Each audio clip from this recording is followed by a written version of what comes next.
तो चलो भाई हम लोग बात करते हैं आज हम लोग एप्लीकेशंस की, ठीक है। तो देखो एप्लीकेशन ऑफ फजान रूल्स का देखो, तो पहला पॉइंट आपको क्या ध्यान देना है, कोवेलेंट कैरेक्टर्स ना। तो इसमें क्या बताया गया था बताइए, ये covalent character increase the value of phi आपको क्या बताएगा, पोलराइजेशन पावर, ठीक है, या इसको हम बोलते हैं चार्ज डेंसिटी के नाम से भी जानते हैं, ठीक। एंड आयनिक कैरेक्टर क्या घटेगा, ठीक। तो जितना ज्यादा फाई, जितना ज्यादा कोवेलेंट कैरेक्टर्स उतने ज्यादा आपका पोलराइजेशन, ठीक है। तो देखो ये तो बताया गया था ना आपको, स्यूडो इनर्ट गैस कॉन्फ़िगरेशन है और इनर्ट गैस कॉन्फ़िगरेशन है। तो इनर्ट गैस वाले क्या होते हैं, मोर आयनिक लेस कोवेलेंट। अगर स्यूडो इनर्ट गैस कॉन्फ़िगरेशन है तो मोर कोवेलेंट लेस आयनिक। तो देखो CuCl और NaCl दे दिया, तो CuCl में देखोगे जब तो इसमें क्या दिखाई पड़ेगा बताओ, कॉपर प्लस के फॉर्म में, और इसमें क्या मिलेंगे बताओ, 3s2 3p6 और 3d10। इनको जोड़ेंगे तो कितना इलेक्ट्रॉन्स आएगा आउटर मोस्ट में, 18 आ गया। सोडियम में देखो क्या होगा, Na+ है, बोलिए इसमें क्या मिलेगा, बोलिए 2s2 और 2p6 मिलेगा, बताइए कितने बताओ इलेक्ट्रॉन्स हो गए इसके पास, 8 हो गए। तो इसके आउटर मोस्ट में 8 इलेक्ट्रॉन्स, बोलो, और उसमें 18 इलेक्ट्रॉन्स हो गए आउटर मोस्ट में। तो 18 वाले कैसे हो गए, स्यूडो इनर्ट गैस हो गए। तो इनका ज्यादा पोलराइजेशन होगा, यानी इनके पास ज्यादा कोवेलेंट कैरेक्टर होंगे, किससे रेस्पेक्ट में, इनर्ट गैस वाले से, ठीक। ये सारे एग्जांपल उसके दिए गए हैं, ठीक है। एक और देखो, देखा नॉन इनर्ट गैस कॉन्फ़िगरेशन दिया हो, जैसे PdCl2 दिया है और CaCl2 दिया है। तो इनर्ट गैस वाले अभी भी क्या है, मोर आयनिक और लेस कोवेलेंट, ठीक। तो जो नॉन इनर्ट वाले हैं वो भी क्या होंगे, मोर कोवेलेंट देन कैल्शियम क्लोराइड के रिस्पेक्ट में, ठीक है, इनर्ट गैस कॉन्फ़िगरेशन। बाकी इसको ऐसे कर सकते हो, S ब्लॉक का एलिमेंट है और D ब्लॉक का एलिमेंट है, तो D ब्लॉक के एलिमेंट्स क्या होते हैं, लेस मेटेलिक, इसका मतलब उसमें कोवेलेंट प्रॉपर्टी आ जाएगी, ठीक। बात समझ रहे हैं। अब देखो एक बात करते हैं नेचर ऑफ ऑक्साइड्स की। तो देखो कहा है यहाँ पे, अगर पोलराइजिंग पावर देखो डायरेक्टली प्रोपोर्शनल टू क्या होता है, एसिडिक कैरेक्टर्स, और इनवर्सली प्रोपोर्शनल टू क्या होता है, बेसिक कैरेक्टर्स। बात समझ रहे हैं। तो जितना ज्यादा पोलराइजेशन उतने ज्यादा उसके अंदर कोवेलेंट कैरेक्टर्स और उतना ज्यादा क्या एसिडिक होगा, ठीक। और उसी के इनवर्स क्या हो जाएगा उसका, बेसिक कैरेक्टर्स, ठीक। तो देखो जैसे स्क्वायर रूट ऑफ 5 अगर लेस देन क्या 2.2 दे दे, तो देन ऑक्साइड्स विल भी क्या होगा, बेसिक। बात समझ रहे हैं, बोलिए, तो उसका ऑक्साइड कैसा होगा, बेसिक। और अगर यही देखो क्या कर दे ये, तो देखिए एक और देखो, अगर स्क्वायर रूट ऑफ 5 दे दे 2.2 से लेकर 3.2 के बीच में, तो ऑक्साइड कैसा होगा, एम्फोटेरिक। और अगर यही वैल्यू क्या दे दे 3.2 से ज्यादा दे दे, तो ऑक्साइड कैसा होगा, एसिडिक, ठीक। जैसे एग्जांपल देखो, Li2O दे दिया, Na2O दे दिया, K2O दे दिया, Rb2O दे दिया और CSO2 दे दिया। तो जरा बताओ डाउन द ग्रुप क्या होगा बताइए, कैटायन की साइज बढ़ेगी, और कैटायन साइज बढ़ेगी तो पोलराइजेशन क्या होगा, कम होगा। अगर पोलराइजेशन कम होगा तो कोवेलेंट कैरेक्टर्स कम आएंगे, यानी आयनिक कैरेक्टर बढ़ जाएगा, और आयनिक कैरेक्टर बढ़ेगा तो कौन सी स्ट्रेंथ बढ़ेगी, बेसिक कैरेक्टर्स। ये दिमाग में रख लो बेटा, कि अगर कोवेलेंट कैरेक्टर्स है तो डायरेक्टली प्रोपोर्शनल टू एसिडिटी, ठीक। और अगर आयनिक कैरेक्टर्स है, IC है, तो ये बेसिसिटी के क्या होगा, डायरेक्टली प्रोपोर्शनल। यानी आयनिक कंपाउंड कैसे होते हैं, बेसिक, और कोवेलेंट कंपाउंड कैसा होता है, एसिडिक। उसके बाद देखो नीचे लिखा एग्जांपल देखो, जड़नो दे दिया गया। तो जड़नो तो कैसा कॉन्फ़िगरेशन है, स्यूडो इनर्ट गैस कॉन्फ़िगरेशन है। एक आपको दे दिया PbO और एक दे दिया MgO। तो फिर देखो बात करेंगे इनर्ट गैस कॉन्फ़िगरेशन और स्यूडो इनर्ट गैस कॉन्फ़िगरेशन। तो इसके अंदर कोवेलेंट कैरेक्टर ज्यादा होगा, इसके अंदर क्या होगा, आयनिक कैरेक्टर ज्यादा होगा। बात समझ रहे हैं। अगर आयनिक कैरेक्टर्स है तो ये क्या हो जाएगा, मोर बेसिक, बोलो, और ये क्या हो जाएगा, लेस बेसिक। तो जब बेसिक का ऑर्डर पूछेगा तो वहां भी बता सकते हो, देखो स्यूडो इनर्ट गैस मतलब covalent characters, non inert gas, ठीक है, लेस कोवेलेंट, लेकिन सबसे कम कोवेलेंट कौन होगा, इनर्ट गैस वाले। ये तीन याद रखना, इनर्ट गैस मोर आयनिक और स्यूडो इनर्ट गैस मोर कोवेलेंट, ठीक। तो जब पूछेगा बेसिसिटी तो इनर्ट गैस वाला ज्यादा बेसिक होगा। अगर पूछा था एसिडिटी ज्यादा किसकी है, तो हम किसका बोलते हैं, ZnO का। तो बात समझ में आ रही है, बोलिए। फिर देखो और क्या जान सकते हैं इसके बारे में, और देखिए क्या बताया जा रहा है। देखो बेटा, और हम लोग क्या बात करने वाले हैं, कि अगर हम लोग टॉप टू बॉटम की बात करें तो देखिए कह रहा है यहाँ पे on moving from top to bottom in any group the size of cations increases. ये बात सही है भाई, कैटायन की साइज बढ़ेगी, बोलो, तो पोलराइजेशन पावर क्या होगी, घटेगी, और वो घटेगा तो बेसिक कैरेक्टर्स क्या होंगे, बढ़ जाएंगे, तो down the group basic characters बढ़ेगा। बात समझ में आ रही है। तो मान लो पूछा जाए बताओ MgO का ऑक्साइड दिया जाए, Mg ऑक्साइड दे दिया, मैग्नीशियम का ऑक्साइड और बेरियम का ऑक्साइड दिया जाए, तो बेरियम का ऑक्साइड क्या होता है, स्ट्रॉन्गर बेस देन MgO। फिर देखो लिखा है on moving left to right along a period acidic characters of non metals oxide increases. ये भी देखो कह सकते हो MgO से हम कहाँ जा रहे हैं, P2O5 में, यहाँ से SO3 में जा रहे हैं, बताओ तो ज्यादा नॉन मेटल कौन है, सल्फर, इनका ऑक्साइड कैसा होगा, एसिडिक। ये भी तो बात की गई थी, क्यों, क्योंकि इधर से जब मूव करोगे ना तो साइज घटेगी, तो कैटायन साइज घटेगी, तो विच कैरेक्टर डेवलप, कोवैलेंट कैरेक्टर्स, और कोवैलेंट कैरेक्टर कैसे होते हैं, एसिडिक, ठीक। तो सल्फर का ट्राई ऑक्साइड क्या हो जाएगा यहाँ पे, मोर एसिडिक देन MgO से, ये भी बात कर सकते थे हम लोग। फिर कुछ एम्फोटेरिक के देख लो एग्जाम्पल भाई, आर्सेनिक के ऑक्साइड्स, एंटीमनी का ऑक्साइड, बिस्मथ का oxide GeO, ZnO, Al2O3, barium oxide, chromium oxide, gallium का ऑक्साइड Pb और SnO, ये सब कैसे होते हैं, एम्फोटेरिक ऑक्साइड्स हैं, ठीक। उसके देखो हम लोग बात करते हैं थर्मल स्टेबिलिटी की, बात कर ले हम लोग, तो थर्ड एप्लीकेशन क्या है, थर्मल स्टेबिलिटी। देखो थर्मल स्टेबिलिटी क्या है भाई, देखो 1 पोलराइजेशन के इनवर्सली प्रोपोर्शनल, यानी पोलराइजेशन के इनवर्सली प्रोपोर्शनल हो गया, बोलो, कोवैलेंट कैरेक्टर्स के इनवर्सली प्रोपोर्शनल हो गया, साइज बाय ऑफ कैटायंस और चार्ज एनोन कैटायंस की क्या होगा, इनवर्सली प्रोपोर्शनल। तो बात समझ रहे हैं। तो इसका सीधा मतलब क्या है कि more covalent characters less will be thermal stability. बात समझ रहे हैं। तो देखिए आगे बढ़ते हैं हम लोग अब। तो देखो भाई इसमें कौन कौन से पूछे गए हैं स्टेबिलिटी का। एक पूछा था मेटल कार्बोनेट्स। तो देखो मेटल कार्बोनेट्स को जब हीट करते हैं ना हम लोग तो क्या बनता है बताओ, एक बनता है मेटल का ऑक्साइड और CO2 गैस निकल जाती है। ये कैसे पता करेंगे CO2 गैस निकली है, लाइम वाटर हमारे पास होता है ना, अगर लाइम वाटर को मिल्की कर दिया तो गिवन गैस कौन सी है, CO2 गैस है। तो देखो among alkali metals Li has smallest size, hence maximum polarization take place in Li2O, Li2CO3 due to incomparable mass size of lithium very small size और CO3 का साइज क्या होता है, बड़ा साइज होता है, ठीक। तो इसमें कौन से करेक्टर्स आ जाएंगे, कोवैलेंट करेक्टर्स, ठीक। बाकी में कौन से करेक्टर्स होंगे, देखो तो जैसे इधर बढ़ेंगे ना हम लोग कोवैलेंट करेक्टर घटेगा यानी आयनिक करेक्टर्स बढ़ जाएंगे, बताइए बोलो। तो आप पूछेगा बताओ कि कौन ज्यादा स्टेबल है, इसको ऐसे भी कर सकते थे, कोवैलेंट करेक्टर मतलब वीक बॉन्ड किसके रेस्पेक्ट में, आयनिक करेक्टर के रेस्पेक्ट में, बताया गया था ना आयनिक बॉन्ड स्ट्रॉन्गर बॉन्ड होते हैं। तो देखो जब इधर से मूव करेंगे हम लोग तो क्या होगा, देखो आयनिक करेक्टर बढ़ेगा इसलिए स्टेबिलिटी भी क्या होगी, बढ़ जाएगी। फिर देखो जैसे कहा है लिथियम कार्बोनेट को हीट करोगे तो Li2O बनेगा और CO2 गैस बन जाएगी, बोलिए।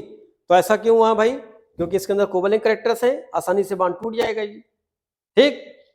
उसके बाद देखो बाकी जो बचे आपके carbonates, sodium carbonate, potassium carbonate, rubidium carbonate, caesium carbonate, ये सब आयनिक नेचर के हैं। तो due to poor polarization hence these carbonates are thermally stable and do not easily decompose on heating. तो अगर इनको हीट करोगे तो इनका डिकम्पोजिशन कम होगा, किसके रेस्पेक्ट में, लिथियम कार्बोनेट के रेस्पेक्ट में। क्यों, क्योंकि लिथियम कार्बोनेट कौन सी बॉन्डिंग है, कोवैलेंट बॉन्डिंग है, तो वीक बॉन्डिंग ना हो गई, ठीक। ऐसे देखो एक और देखो दिया है beryllium carbonate, magnesium carbonate, calcium carbonate, strontium carbonate और बेरियम कार्बोनेट, यहाँ भी सेम ऑर्डर मिलेगा। डाउन द ग्रुप क्या होगा, थर्मल स्टेबिलिटी बढ़ेगी। क्यों बढ़ रही है, क्योंकि आयनिक कैरेक्टर्स बढ़ रहे हैं, ठीक। अब आते हैं देखो सल्फेट में। सल्फेट में देखो सेम कंडीशन है, जो पोलराइजिंग पावर है वो क्या बताइए, directly proportional to covalent characters और inversely proportional to thermal stability. यही चीजों को बार बार हम बात करेंगे। यहाँ देखो दो कंडीशन दी जाती है मेटल सल्फेट की, ठीक। एक मेटल सल्फेट हम लोग जब लेस देन 1073 केल्विन पे हीट करेंगे तो क्या बनेगा, मेटल का ऑक्साइड और कौन सी गैस निकलेगी, SO3 गैस निकलेगी। और वही अगर मोर देन करेंगे हम लोग 1073 पे, ठीक, तो MO बनेगा, हाफ O2 बनेगा और SO3 निकलेगी, ठीक।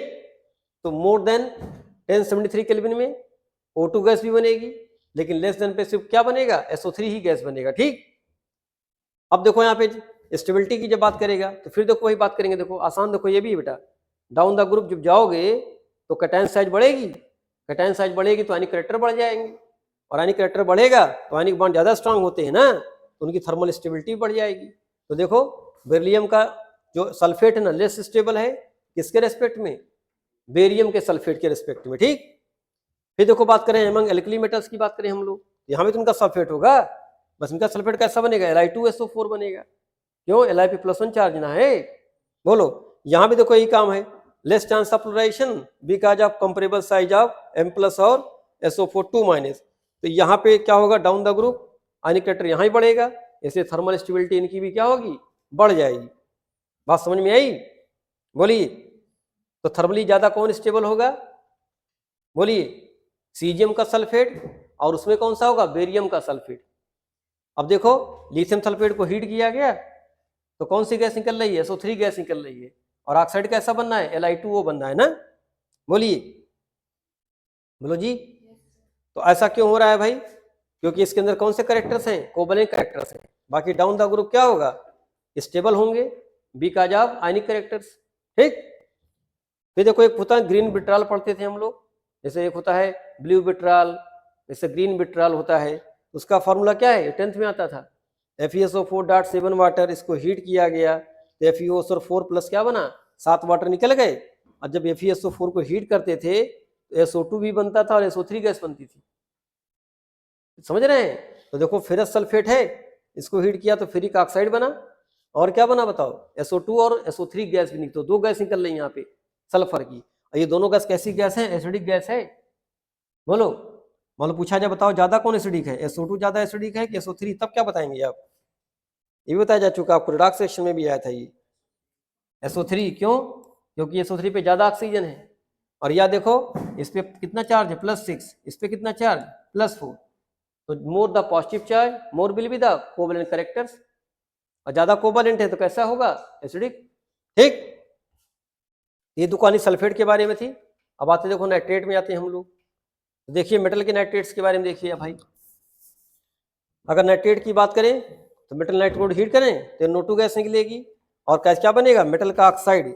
बाकी देखो बताया गया था ना, NO2 कैसे कलर की गैस होती है, ब्राउन कलर की गैस होती है भाई। बोलो क्यों ब्राउन होती है, ये बताया गया था, ड्यू टू ऑड इलेक्ट्रॉन्स। और ये और बताया गया था ना, ये पैरामैग्नेटिक भी होता है। बोलो क्यों होता है paramagnetic, because of odd electrons की वजह से। बोलिए। अब देखो एक लिया गया मैग्नीशियम का नाइट्रेट, इसको हीट किया गया तो देखो यहाँ पे क्या हो रहा है भाई, MgO बनना है, साथ में NO2 गैस निकल रही है और एक O2 भी निकल रहा है। ठीक, ऐसे लिथियम का नाइट्रेट हीट किया गया, यहाँ भी देखो O2 गैस निकल रही है। तो बात समझ में आ रही है। बाकी जब सारे नाइट्रेट को हीट करेंगे हम लोग, बोलिए, तो देखो क्या होगा, बाकी नाइट्रेट हीट करेंगे तो क्या बनेगा बताओ, नाइट्राइड बनेगा, O2 गैस बनेगी। लेकिन जब लिथियम का नाइट्रेट हीट किया हमने तो क्या बना, ऑक्साइड बना, NO2 गैस निकली और हाफ O2 गैस निकली। ये ध्यान देना भाई। देखो अगर सोडियम का नाइट्रेट लेते, पोटेशियम का लेते, तो इसको हीट करने के बाद नाइट्राइड बनना है और O2 गैस निकल रही है।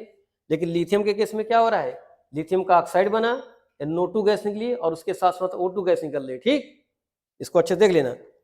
फिर देखो लिखा है एट हाई टेम्परेचर क्या होगा, देखो अगर टेम्परेचर बहुत ज्यादा कर दें हम लोग तो क्या होता है, देखो फर्दर टूटेगा। देखो ये तो देखो देखा ना 2MnO2 है। बोलो ये किसके बारे में बता रहा है, MnO2 फिर टूट जाएगा और क्या बनाएगा, मेटल का ऑक्साइड, N2 गैस निकलेगी और साथ में क्या निकलेगा, O2 गैस निकलेगी। बात समझ रहे हैं। जैसे देखो एग्जाम्पल यहाँ लिया गया है, NaNO3 लिया गया, इसको हीट करोगे तो पहले NaNO2 बनेगा, साथ में O2 गैस निकल रही थी ना यहाँ पे। अब हाई टेम्परेचर पे जिसको और हीट करोगे तो सोडियम का बनेगा ऑक्साइड, साथ में N2 गैस भी निकलने लगेगा। समझ रहे हैं। तो जब ज्यादा हाई टेम्परेचर करोगे नाइट्रेट केस में तो N2 गैस भी मिलेगा। तो इसको बिल्कुल अच्छे से ध्यान देना भाई, ये क्या करना है इसके अंदर है, समझ रहे हैं। तो ये सब एस ब्लॉक पे पहले बहुत पूछा जाता था, पता है ये सब क्वेश्चन, ये सब हीटिंग के क्वेश्चन हैं। यहाँ भी देखो वही चीज है, पोलराइजेशन पावर किस पे डिपेंड करेगी, कोवैलेंट कैरेक्टर्स पे, और थर्मल स्टेबिलिटी उसकी क्या हो जाएगी, इनवर्सली प्रोपोर्शनल। यहाँ देखो भाई सेम, फिर देखो ऑर्डर लिखा है, डाउन द ग्रुप क्या होगा बताओ, कौन सा नाइट्रेट ज्यादा स्टेबल होगा? सीजियम का नाइट्रेट। कौन सा ज्यादा स्टेबल होगा? बेरियम का नाइट्रेट। और सबसे कम स्टेबिलिटी किसकी होगी? लिथियम के नाइट्रेट की और बेरिलियम के नाइट्रेट की। बात समझ रहे हैं? अब देखो हम बात करते हैं बाइकार्बोनेट्स की बात कर लें। तो बाइकार्बोनेट देखो क्या है भाई, कि अगर मेटल का बाइकार्बोनेट क्या होता है पता है ना? MHCO3, जिसको हम क्या बोलते हैं? मेटल हाइड्रोजन कार्बोनेट बोलते हैं हम लोग। तो अगर इसको हीट करोगे तो मेटल का बना कार्बोनेट वाटर बनेगा, साथ में CO2 गैस निकलेगी। तो देखो लिथियम का लिया गया कार्बोनेट, इसको हीट करेंगे तो क्या होगा? लिथियम का बनेगा कार्बोनेट, बोलो H2 गैस, H2O निकला और साथ में CO2 गैस निकली। अब यही देखो टूट जाता है फिर, तो क्या बनाएगा? मेटल का ऑक्साइड बनाएगा और CO2 गैस यहाँ से फिर निकल जाएगी। ठीक, बाकी देखो क्या है भाई, बाकी में देखो क्या हो रहा है। बाकी अगर हम सोडियम का लेते हैं बाइकार्बोनेट्स, तो उससे क्या बनेगा? सोडियम बनेगा कार्बोनेट्स, वाटर और CO2 गैस निकलेगी।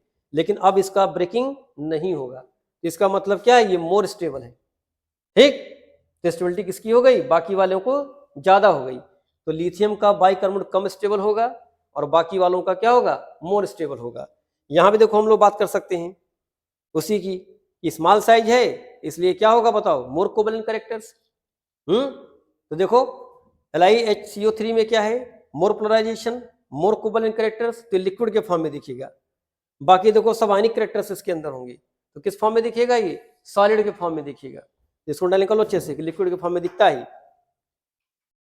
बाकी देखो all the bicarbonates of alkaline earth metal exit in liquid form. तो पूछा था बताओ भाई, एल्कली अर्थ मेटल का कौन सा बाइकार्बोनेट लिक्विड के फॉर्म में होता है? तो लिथियम बाइकार्बोनेट। और एल्कलाइन अर्थ मेटल के सारे बाइकार्बोनेट्स क्या होते हैं? लिक्विड के फॉर्म में होते हैं।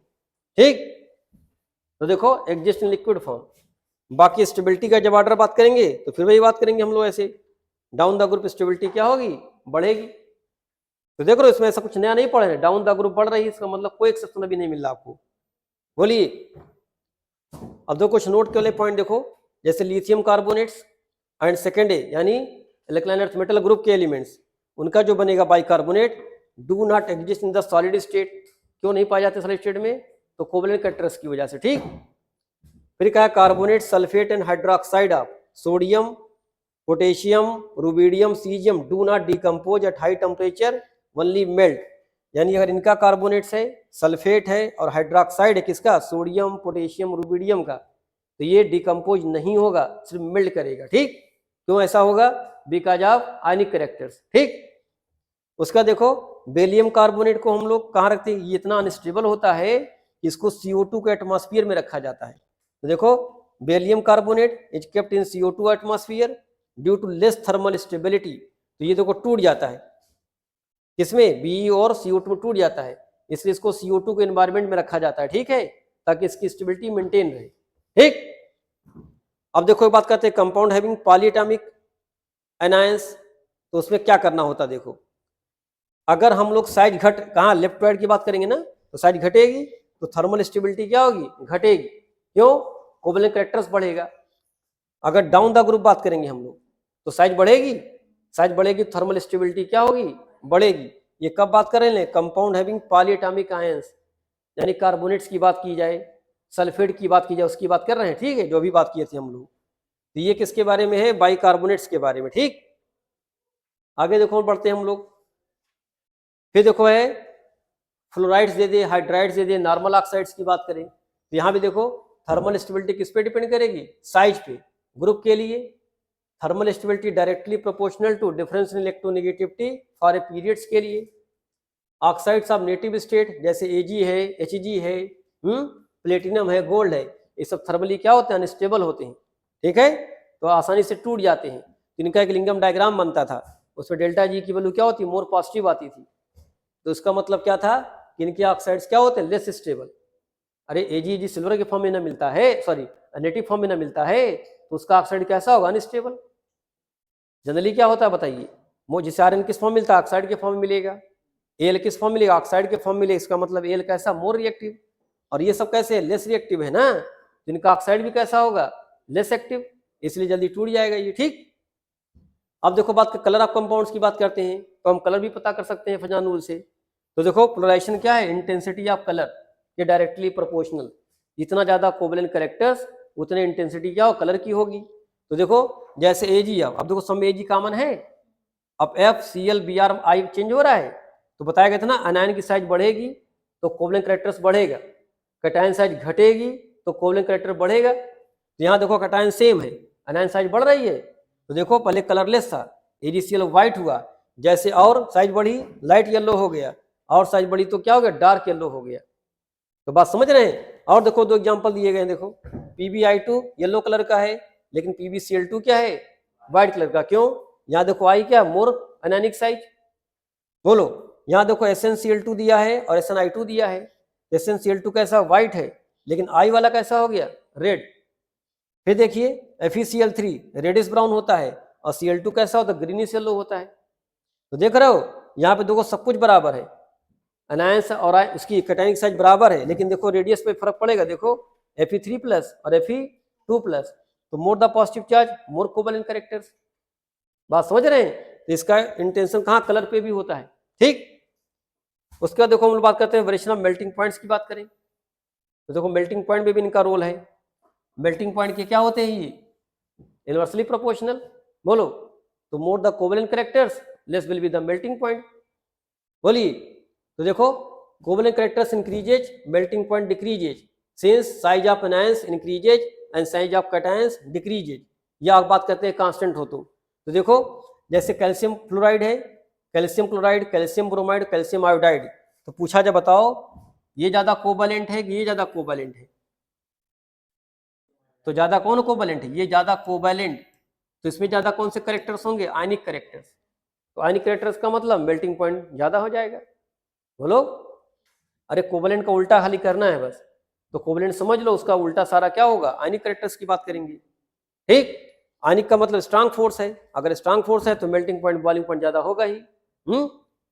यहाँ देखो क्या हो रहा है, देखो BeCl2 MgCl2 CaCl2 SrCl2 BaCl2, सब में Cl कॉमन हो गया, तो साइज किसकी बढ़ रही है अब कैटायनिक साइज बढ़ रही है ना, देखो इसमें ज्यादा क्या होगा आयनिक कैरेक्टर्स, इसमें ज्यादा क्या होगा कोवलेंट कैरेक्टर्स, तो ज्यादा मेल्टिंग पॉइंट किसका हुआ BaCl2 का हो गया।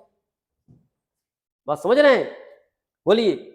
देखो जैसे क्वेश्चन पूछा गया है right increasing order of melting and boiling point of the following compounds, तो देखो लिखा है SnCl4 और SnCl2 में किसका बताओ मेल्टिंग पॉइंट ज्यादा होगा, तो ज्यादा किसका होगा SnCl2 वाले का, क्यों? क्योंकि देखो ये +4 चार्ज +2 चार्ज, इसमें ज्यादा आयनिक कैरेक्टर्स, इसमें ज्यादा क्या होगा कोवलेंट कैरेक्टर्स। ऐसे यहाँ देखो Fe2+ Fe3+, तो ज्यादा कौन होगा 2+ वाला, अरे चार्ज कम है तो आयनिक कैरेक्टर ज्यादा होगा ना उसके अंदर, और आयनिक कैरेक्टर ज्यादा तो मेल्टिंग पॉइंट्स क्या होगा ज्यादा। यहाँ देखो Pb2+ और Pb4+ दिया है, तो Pb2+ का मतलब कौन सा कैरेक्टर आयनिक कैरेक्टर्स। बात समझ में आ रही है। अब देखो बात करते हैं मेटल हैलाइड्स की बात कर ले हम लोग, तो देखो मेटल हैलाइड्स में क्या करना आपको है, मतलब यहाँ पे क्या मिलेगा क्लोरीन फ्लोरीन ब्रोमीन आयोडीन। तो देखो यहाँ पे कैसे बात करेंगे, लैटिस एंथैल्पी क्या है directly proportional to thermal stability of metallic halides, और लैटिस एनर्जी क्या है चार्ज और अनायंस और कैटायंस के चार्ज के डायरेक्टली प्रोपोर्शनल, लेकिन उनके रेडियस के क्या है इनवर्सली प्रोपोर्शनल। तो देखिए जैसे Kf दे दिया KCl KBr और Ki दे दिया, अब जरा बताओ भाई Kf में कौन सा ज्यादा कैरेक्टर्स आयनिक कैरेक्टर्स की कोवलेंट कैरेक्टर्स, बोलिए। Kf में कौन ज्यादा कैरेक्टर्स आयनिक की कोवलेंट, तो बताइए वाह रे भाई कोवलेंट, इसमें कौन सा ज्यादा कैरेक्टर्स आयनिक। अरे देखो सब में के कॉमन है, F की साइज छोटी है Cl से ना, और इसमें ज्यादा कौन से कैरेक्टर्स हैं कोवलेंट, तो देख रहे हो ज्यादा थर्मल स्टेबिलिटी किसकी होगी Kf की, ठीक। यहां देखो LiF NaF Kf दे दिया, अच्छा अब यहां देखो क्या है LiF Kf और Kf दे दिया, RBF दे दिया और CS दे दिया, ठीक। तो यहां देखो भाई क्या है सब में F कॉमन है, अब बताइए साइज किसकी बढ़ रही है CS की साइज बढ़ रही है, बोलिए। अरे कैटायन साइज बढ़ गई ना, और यहाँ देखो क्या है कैटायन साइज क्या है छोटी, तो डिक्रीजिंग और थर्मल स्टेबिलिटी हो गई किसकी, तो LiF की स्टेबिलिटी क्या होगी ज्यादा होगी, ठीक। किसके रेस्पेक्ट में बात कर रहे हैं हम लोग कैटायंस एनायंस के रेस्पेक्ट में बात करें, ठीक। उसके बाद देखो यहां देखो क्या है, जैसे देखो इनके बीच में डिस्टेंस बढ़ेगी डिस्टेंस, तो डिस्टेंस बढ़ेगी तो क्या लिखो, लैटिस एनर्जी किसके इनवर्सली प्रोपोर्शनल है। ठीक, अब देखो हम बात करते हैं नेक्स्ट। यहाँ देखो दिखा है Li3n, Na3n और K3n लिखा है, सब में n दो कॉमन है, बोलो। तो देखो लैटिस एंथैल्पी का ऑर्डर क्या मिलेगा, डिस्टेंस पे डिपेंड करेगा। देख रहे हैं, यहाँ भी देखो कोई कंडीशन है। तो ऑक्साइड के केस में भी क्या होगा, Li2O का क्या होगा बताओ, लैटिस एंथैल्पी ज्यादा होगी। ठीक, तो जैसे मेटल्स का वैसे मेटल ऑक्साइड्स की बात भी कर सकते हैं हम लोग, और मेटल नाइट्राइड की भी बात कर सकते हैं। ठीक, उसका देखो का है ना, as we know that lattice energy proportional to product of ionic charge, therefore thermal stability increases with increase in ionic charge. तो यहाँ देखो क्या कह रहा है बताओ, Mg दिया F2 दे दिया, तो बताओ Q1 Q2 क्या है बताइए भाई। तो देखो Mg पे 2+ चार्ज और F पे कितना चार्ज है, -1 चार्ज है। यहाँ देखो MgO दे दिया, बताओ Q+ 2+ और 2- चार्ज। यहाँ देखो भाई 2+ और 3- चार्ज है, तो जब इनका बनाओगे प्रोडक्ट तो 2 × 1 करोगे तो 2 आएगा, इनका 2 करोगे तो 4 आएगा, और इनका देखो क्या आएगा 6 आएगा। तो जिसका प्रोडक्ट ज्यादा, इसका चार्ज का प्रोडक्ट ज्यादा, उसकी लैटिस एंथैल्पी क्या होगी, ज्यादा। तो ये क्या कह रहा है बताओ, अगर शायद चार्ज बढ़ेगा तो स्टेबिलिटी क्या होगी, लैटिस एंथैल्पी क्या होगी, बढ़ेगी। इसको चार्ज ऑफ प्रोडक्ट के फॉर्म में दिखा दिया गया। तो बात समझ में आ रही है, बोलिए। तो आगे बढ़े, याद रखना यहाँ डिस्टेंस की बात की गई है। अगर डिस्टेंस बढ़ेगा तो एंथैल्पी क्या होगी, लैटिस एंथैल्पी घटेगी।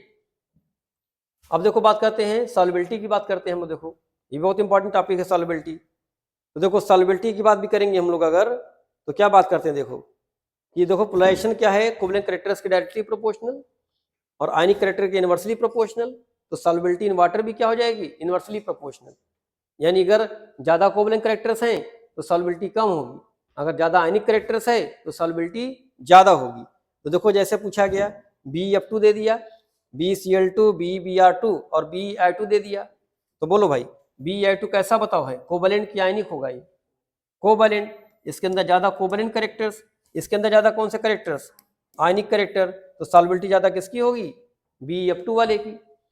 नीचे देखो ऐसे AgF लिखा हुआ है और AgI लिखा है, तो फिर देख लो AgI का ज्यादा कोवलेंट कैरेक्टर्स और AgF का क्या बताइए, आयनिक कैरेक्टर ज्यादा होंगे। तो बताइए सॉल्युबिलिटी ज्यादा किसकी हो गई, AgF। क्यों, AgF कैसा है, AgF कैसा बताइए, उसके अंदर कौन से कैरेक्टर्स हैं, आयनिक कैरेक्टर्स।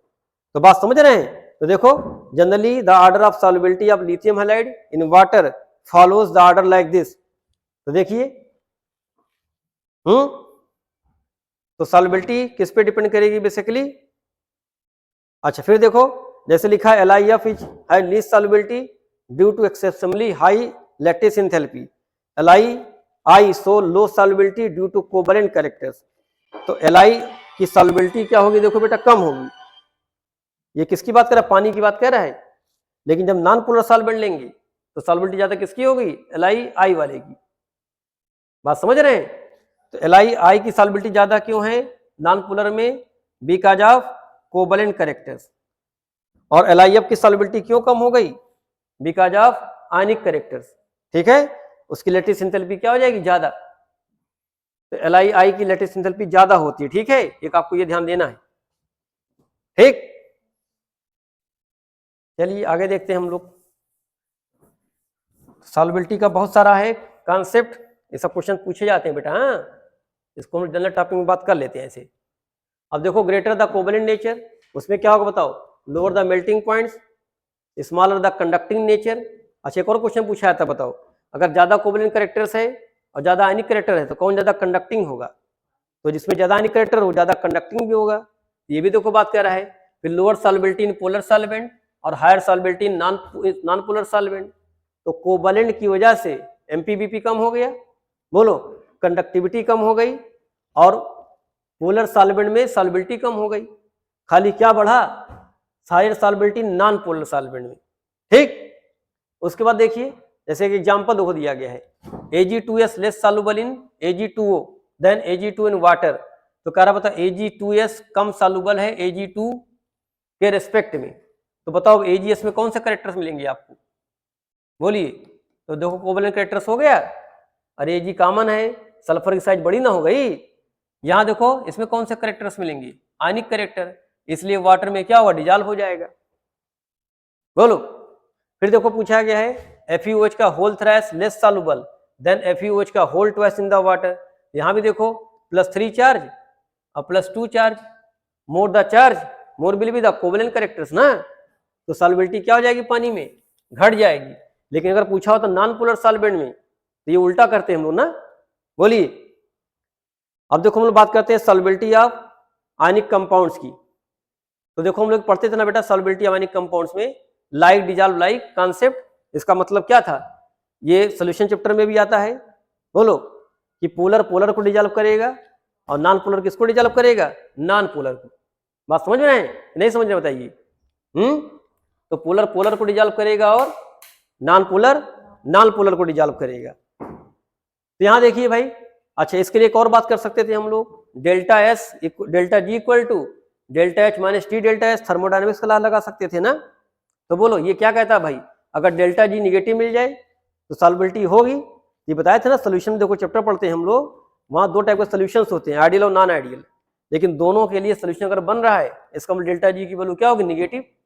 भाई आपने नमक पानी में डाल दिया, अगर नमक घुल गया, ठीक, इसका मतलब क्या है, स्पॉन्टेनियस रिएक्शंस हो गए, जिसका डेल्टा जी उसका क्या होगा, नेगेटिव होगा। तो देखो यहां देखो यही कह रहा है, देखो कि when a solute dissolve in solvent then the value of delta G in the whole process is always negative. अगर नेगेटिव है तो इसका मतलब सोल्यूशन बनेगा। और कौन सा प्रोसेस हो गया, ये स्पॉन्टेनियस प्रोसेस हो गया। और अगर ऐसा हुआ तो डेल्टा एस क्या होगा, तो घटेगा बढ़ेगा, डेल्टा एस की जो वैल्यू बढ़ जाएगी ना। अरे पहले क्या थे, सब ऑर्डर में थे, अब सॉल्यूट की वजह से क्या हो जाएगा, सब डिसऑर्डर ना हो जाएगा, तो बोलते हैं एंट्रोपी बढ़ जाएगी। तो डेल्टा एस बढ़ा और डेल्टा जी क्या हुआ, नेगेटिव हो गया, तो सॉल्युबिलिटी होना ही होना है। देखो यहाँ पे क्या कर रहा है, सॉल्यूट प्लस सॉल्वेंट सॉल्यूशन और डिसोल्यूशन ऑफ द सॉल्यूट। तो when solute in the added in water तो the heat of dissolution will be positive और नेगेटिव। जैसे नमक पानी में डाले तो ये कैसा बताओ रिएक्शन है, कैसा रिएक्शन बताओ होता है, एंडोथर्मिक। तो डेल्टा एच पॉजिटिव हो सकता है और डेल्टा एच निगेटिव भी हो सकता है, ये कह रहा है, ठीक। लेकिन जो डेल्टा जी की वैल्यू मिलेगी, डेल्टा एच तो पॉजिटिव मिलना ही मिलना है। डेल्टा एच पॉजिटिव क्यों मिला है, क्योंकि एंट्रोपी बढ़ रही है, रैंडमनेस बढ़ रहा है, ठीक। डेल्टा जी निगेटिव मिलेगा, डेल्टा जी निगेटिव मिलेगा तो क्या हो जाएगा बताओ, रिएक्शन स्पॉन्टेनियस होना ही होना है। तो हम डेल्टा जी की बात देखो इस कहाँ कर सकते हैं, बात समझ में आ रही है, बताइए। अब क्या बात करते हैं, देखो इसमें एक और बात की जा सकती है, अगर डेल्टा एच पॉजिटिव मिला तो डेल्टा एच पॉजिटिव, बोलो, तो अगर ये ज्यादा मिलेगी आपको निगेटिव, तो निगेटिव पॉजिटिव आपको क्या मिलेगा, निगेटिव। और अगर ये निगेटिव है, ये निगेटिव है ही है, तो डेल्टा जी आपको निगेटिव मिलना ही मिलना है। तो अगर इंडोथर्मिक रिएक्शन है, हीट बढ़ाओगे तो क्या होगा बताओ, मोर सॉल्युबिलिटी होगी। और एक्सोथर्मिक है, हीट बढ़ाओगे तो सॉल्युबिलिटी कम हो जाएगी। तो हम delta G equal to delta H minus T delta S factor की बात कर सकते हैं, ठीक है, जो थर्मोडायनेमिक के कॉन्सेप्ट से आता है। उसके बाद देखो हम बात करते हैं कौन कौन से फैक्टर हैं जो इसको क्या करते हैं, अफेक्ट करते हैं। जैसे पोलराइजेशन देखो, तो more the polarisation more covalent characters less ionic characters और less will be the solubility in water, इसकी बात अभी की ही थी हम लोग। सेकंड देखो डाइलेक्ट्रिक कांस्टेंट की बात कर सकते हैं हम लोग, कि अगर सॉल्युबिलिटी किस में ज्यादा होगी, जब सॉल्वेंट ज्यादा पोलर होगा। ज्यादा पोलर का मतलब क्या हो बताइए, उसका डाइलेक्ट्रिक कांस्टेंट की वैल्यू ज्यादा हो। तो डाइलेक्ट्रिक कांस्टेंट क्या होता था बताइए, the capacity to neutralize the charges in water. तो वाटर में देखो जनरली ऐसा होता ही है। फिर देखो एक बात करते हैं हीट ऑफ हाइड्रेशन की बात करते हैं। तो अगर हीट ऑफ हाइड्रेशन ज्यादा हो गया लैटिस एंथैल्पी से, जैसे हम लोग क्या NaCl दिया पानी में, अब पानी का इंटरेक्शन NaCl के साथ हुआ, तो वो इंटरेक्शन से जो एनर्जी निकली वो NaCl के बॉन्ड को ब्रेक कर दी अगर, तो इसका मतलब सॉल्युबिलिटी क्या हो जाएगी, हो जाएगी। तीन बात किए थे हम लोग, उससे पहले भी तो बात किए थे, इक्विलिब्रियम में आया था कि हाइड्रेशन ज्यादा हो गया लैटिस से तो सॉल्युबिलिटी होगी, अगर लैटिस ज्यादा होगा तो सॉल्युबिलिटी नहीं होगी।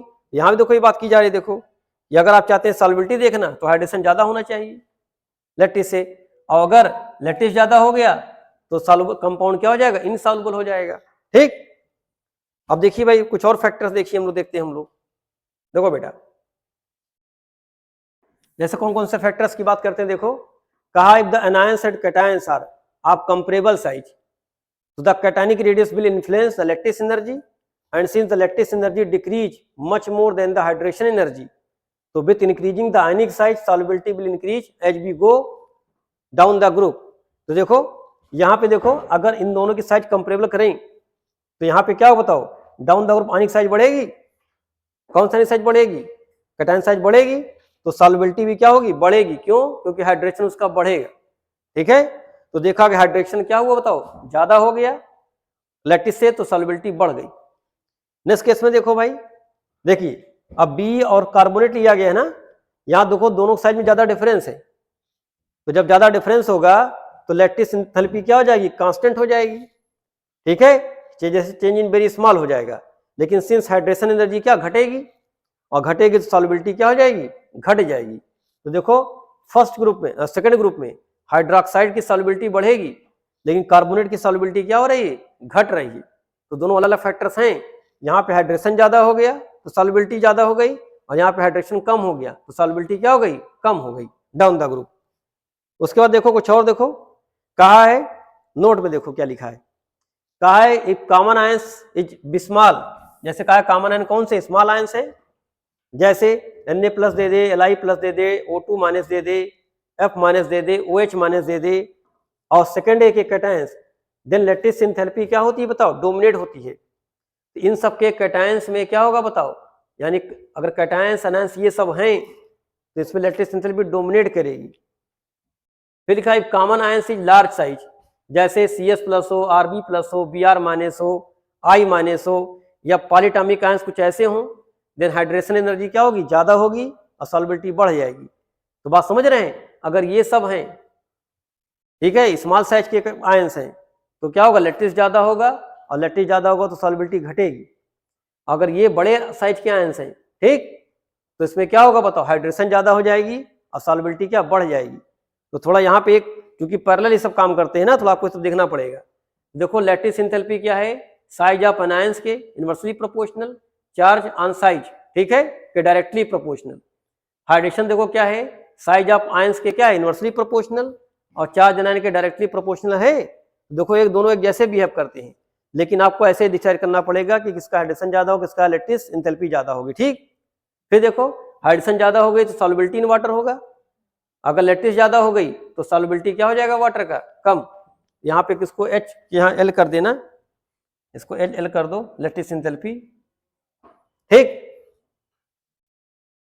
फिर देखो anionic compound dissolve in water only when hydration enthalpy is more than lattice enthalpy. ये ध्यान देना भाई, अगर हाइड्रेशन ज्यादा होगा लैटिस से तभी वो आयनिक कंपाउंड वाटर में डिसॉल्व होगा।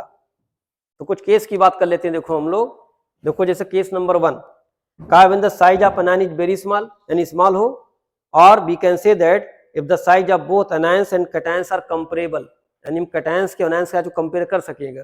ठीक है, जैसे O2 माइनस दे दे, सल्फर 2 माइनस दे दे, OH माइनस दे दे, F माइनस दे, Cl माइनस दे। ठीक है, on moving from top to bottom in a group there is apparent decrease in hydration enthalpy and lattice enthalpy, but the decrease in lattice enthalpy found to be more than lattice hydration enthalpy, so hence solubility of the salt increases, okay, on moving down the group। इसका मतलब क्या है, अगर ये सब anions हैं, ये सब एनायंस दिखाई पड़े अगर, और कहाँ बात कर रहा है ये सब एनायंस दिखाई पड़े अगर आपको, तो इसमें देखो क्या होगा बताओ, दोनों क्या हो रहा है बताइए, घट रहा है, लेकिन ज्यादा कौन घट जाएगा बताओ, लैटिस ज्यादा घट जाएगी, इसलिए सॉल्युबिलिटी क्या हो जाएगी इसकी, डाउन द ग्रुप बढ़ जाएगी। तो देखो जैसे केस इसका क्या बताया जा रहा है, देखो तो देखिए ग्रुप टॉप टू बॉटम की बात कर रहे हैं हम लोग। देखो बेटा इधर साइज ऑफ कैटायंस क्या होगा, बढ़ेगा, मतलब लैटिस एंथैल्पी मोर डिक्रीज होगी, हाइड्रेशन कम घटेगी, इसलिए सॉल्युबिलिटी क्या हो जाएगी, ज्यादा। तो देखो जैसे एग्जांपल दिया गया, LiCl दिया जाए और CsCl दिया जाए, तो देखो Li की साइज CS से छोटी है, बोलो, तो अब क्या होना चाहिए बताओ, CS जो होना चाहिए ना, इसकी हाइड्रेशन भी कम होती है और लैटिस भी कम होनी चाहिए थी, लेकिन लैटिस ज्यादा कम हो गई हाइड्रेशन से, इसलिए CsCl क्या हो गया, मोर सॉल्युबल हो गया। ठीक, ऐसे देखो MgO वाले बात करेंगे हम लोग, Na2 वाले बात करेंगे, देखो हम लोग तो ऑक्साइड्स की बात करें, क्लोराइड्स की बात करें, ग्रुप 1 और ग्रुप 2 की। ठीक, तो डाउन द ग्रुप क्या हो रहा है, सॉल्युबिलिटी बढ़ रही है। क्यों बढ़ रही है? क्योंकि हाइड्रेशन क्या हो रहा है, बताओ, कम घट रहा है किसके रेस्पेक्ट में, लैटिस एंथैल्पी के रेस्पेक्ट में। ठीक, ऐसे देखो बी आर माइनस और आई माइनस दे दे तो इसके एग्जाम्पल में नहीं आएगा, ठीक है, क्योंकि इनकी साइज बढ़ जाती है। तो इसके एग्जाम्पल में कौन आएंगे, Cl minus, sulphur minus, O2 minus, F minus आएंगे। ठीक, अब सेकंड केस देखो, का when the size of anion is large, its hydration does not occurs properly, thus moving down the group, lattice enthalpy and hydration enthalpy both should decrease, but decrease in hydration enthalpy is more than the lattice enthalpy, hence solubility क्या घट जाएगी। यहाँ देखिए क्या होने वाला है भाई, यहाँ भी देखो एग्जाम्पल्स वैसे ही लिया गया है। डाउन द ग्रुप की बात करेंगे तो डाउन द ग्रुप फिर देखो साइज ऑफ कैटायंस क्या हो रहा है, बढ़ रहा है,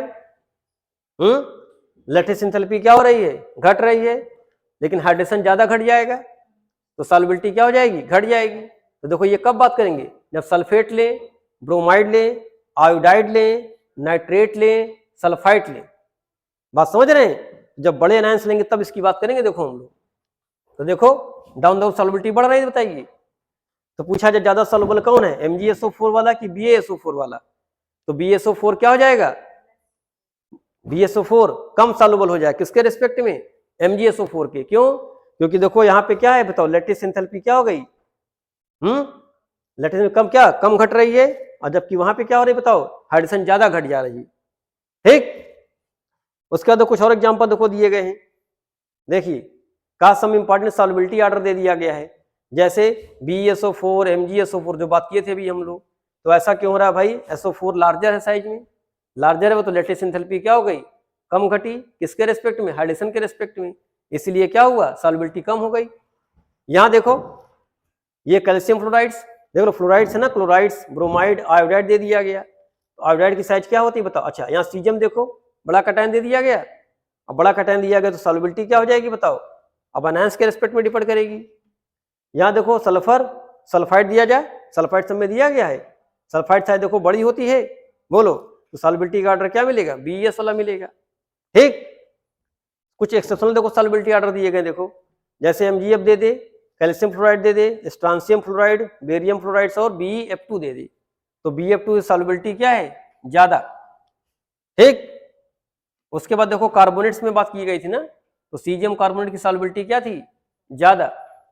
उसके बाद देखो यहाँ देखो बात की जा रही है, देखो Li से पहले NiO को दे दिया गया, Ni की सॉल्युबिलिटी क्या होती, ज्यादा Li से भी। ये सब एक्सेप्शनल केस हैं। LiCl देखो, CSCl देखो, देख रहे हो, CSCl को सबसे बाद में होना चाहिए था, लेकिन LiCl के बाद किसका नंबर आ गया, CSCl का। उसके बाद देखो BH2, MgH2, कैल्शियम H2, यहाँ तो कोई दिक्कत नहीं है, डाउन द सॉल्युबिलिटी घट रही है। यहाँ देखो ये क्या है, magnesium oxalate, calcium oxalate, strontium oxalate, barium oxalate और बेरिलियम ऑक्जेलेट। देखो बेरिलियम ऑक्जेलेट की सॉल्युबिलिटी सबसे ज्यादा है, जबकि सबसे कम होनी चाहिए थी ना, डाउन द ग्रुप है, तो देखो सबसे ऊपर है, लेकिन सॉल्युबिलिटी सबसे ज्यादा मिल गई इसकी। ये सब देखो एक्सेप्शनल केस है, जो कोई एक रो में नहीं आ रहे हैं। बात समझ रहे हैं, बोलिए। इतना आपको देखना है सॉल्युबिलिटी के बारे में भाई। कुछ इंपॉर्टेंट पॉइंट और देख लो अच्छा जल्दी से, ठीक है। तो कुछ इंपॉर्टेंट फैक्ट की बात और कर लेते हैं हम लोग। तो देखो all metals chlorides are soluble except Ag, Pb और Hg। तो सारे मेटल्स के क्लोराइड्स क्या होते हैं, सॉल्युबल होते हैं, खाली किसको छोड़ करके, AgCl, PbCl2, HgCl2। बात समझ रहे हैं। उसका देखो all metal sulphides are insoluble except, तो देखो सारे मेटल्स के क्या है, सल्फाइड इनसॉल्युबल है, किसको छोड़ करके, खाली बस फर्स्ट ए के और अमोनियम, यानी फर्स्ट ए के सल्फाइड सॉल्युबल होंगे और अमोनियम का सल्फाइड क्या, सॉल्युबल। बाकी सारे सल्फाइड्स क्या होते हैं, इनसॉल्युबल। फिर देखो हाईली इनसॉल्युबल सल्फाइड्स कौन कौन से हैं, तो मरकरी का सल्फाइड, लेड का सल्फाइड, कापर का सल्फाइड, Cd का सल्फाइड और Bi3+ का सल्फाइड। ये सब हम लोग नहीं पढ़ते थे क्वालिटेटिव एनालिसिस, जहाँ साल्ट एनालिसिस करते हैं, तो वहां से पूछा था कि इस ग्रुप में सल्फाइड बना, सॉल्युबल नहीं हुआ। उसके देखो most of the insoluble hydroxide में कौन कौन से हैं भाई, तो मोस्ट इनसॉल्युबल एल्युमिनियम का हाइड्रोक्साइड, ठीक है, आयरन का हाइड्रोक्साइड, ठीक है, फेरिक हाइड्रोक्साइड या क्रोमियम का हाइड्रोक्साइड। ठीक, फिर देखो ऑल मेटल नाइट्रेट में एसीटेट, ठीक है, perchlorate are soluble in water, ये सब सॉल्युबल होते हैं पानी में, सारे मेटल नाइट्रेट सारे मेटल एसीटेट। तो एक क्वेश्चन में पूछा था, बताओ कि जनरली रॉक्स के फॉर्म में समुद्र में क्या होता है, नाइट्रेट नहीं मिलता है, क्यों? तो नाइट्रेट क्यों नहीं मिलता? वाटर सॉल्युबल होता है इसीलिए। सल्फेट मिलेगा आपको, ऑक्साइड्स मिलता है, लेकिन नाइट्रेट कम मिलता है। ठीक, उसका देखो generally metal sulphates are soluble in water except, तो देखो जनरली सारे मेटल सल्फेट सॉल्युबल हैं, किसके छोड़ करके? Ag का सल्फेट, Hg का, Pb का, Ca और स्ट्रांसियम बेरियम का। उसका देखो all alkali metal salt are soluble in water except LiF, Li2CO3, LiPO3, LiC2O4। बात समझ रहे हैं? ये सब इंपॉर्टेंट फैक्ट अबाउट सॉल्युबिलिटी हैं। आगे देखते हैं भाई किसमें क्या पढ़ना आपको है। अब बात करते हैं हाइड्रेशन एंथैल्पी की बात करेंगे और सॉल्वेशन एनर्जी की बात करेंगे। तो ये क्या होता है भाई, टाइप का इंटरेक्शन है पानी के साथ कैटायंस और एनायंस का। ठीक, तो चलो इसको बात करते हैं बाद में फिर।